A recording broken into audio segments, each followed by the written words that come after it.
Pavlov's aim was to discover what caused saliva to flow. He rerouted the salivary ducts to the outside of his dog's cheek so that he could collect and measure the spittle. Perhaps he thought the production of saliva might be the result of a fixed nervous reflex, like a knee jerk. 5 минут 42,5 секунды.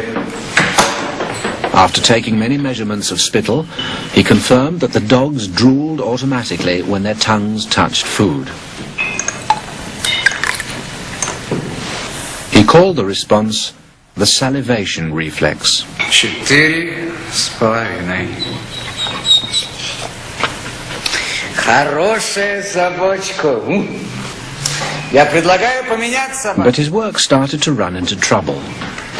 As his dogs became familiar with the experimental routine, they started to fill their cheek tubes before Pavlov had a chance to stimulate their tongues.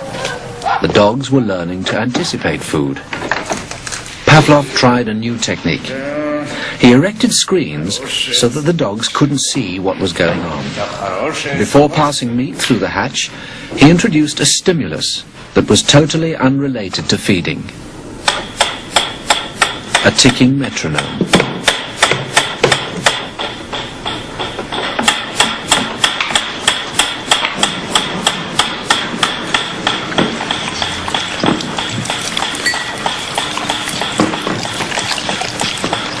At first, the dog dripped saliva into its cheek tube only when the food appeared.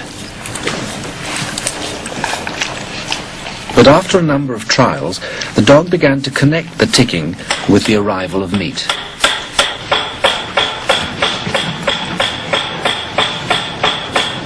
Soon the sound alone made the dog drool. Eventually, the dog salivated as much to the ticking itself as it did originally to the presentation of food. Полная! Идите сюда. Что я говорил? He called this new response the conditioned reflex.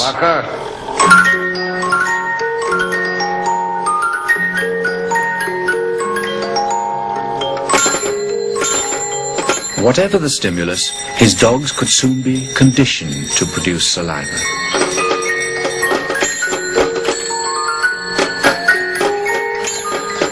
Pavlov believed that he had discovered how animals learned, even in the wild.